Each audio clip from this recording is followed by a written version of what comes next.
বন্যা পরবর্তীতে উপজেলার বেশিরভাগ গ্রামীণ সড়কের এখন এই হাল হয়ে পড়েছে চলাচলের অনুপযোগী। জেলার ৬ উপজেলায় এলজিইডির ৪,৩৬৫ কিলোমিটার সড়কের মধ্যে ৩,৩০৫ কিলোমিটার পানিতে নিমজ্জিত হয়ে ক্ষতিগ্রস্ত হয়েছে। এতে আনুমানিক ৯৯ কোটি ৫০ লাখ টাকার ক্ষয়ক্ষতি হয়। ক্ষতিগ্রস্ত হয়েছে জেলার সড়ক ও জনপথ বিভাগের ১৯টি সড়কের মধ্যে প্রায় সবগুলোই। এতে আনুমানিক ৪০ কোটি ৯৮ লাখ ৪৭ হাজার টাকার ক্ষয়ক্ষতি হয়েছে।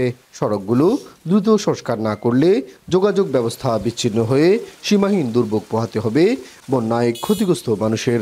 বন্যা গেছে গতি ১ মাস হয়ে গেছে, ওখানে রাস্তাঘাট ভাঙা, আমরা চলাইরে গতি গাড়ি চলেন না। বাচ্চার ওষুধগুলো নিতে পারি না, হসপিটালে নিজেরাও যেতে পারি না, কারণ আমরা এখান থেকে উঠলাম ২ মাইল। চলাচলটা আমরা বহুত কষ্ট হইতেছে, বুঝছেন, হাঁটি যাইতেও কষ্ট হয়, নিচে উপরে যাইতে।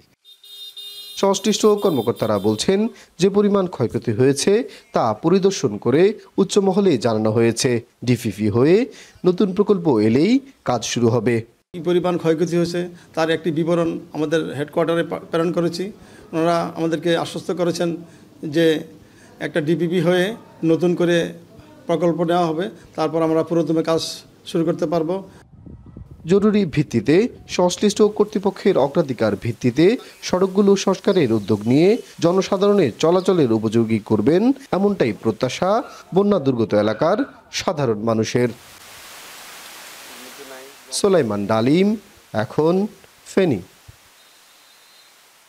২৫০টিরও বেশি ডিজাইন অপশন নিয়ে ওয়ালটন স্মার্ট ফ্রিজ, বোঝে আপনার প্রয়োজন।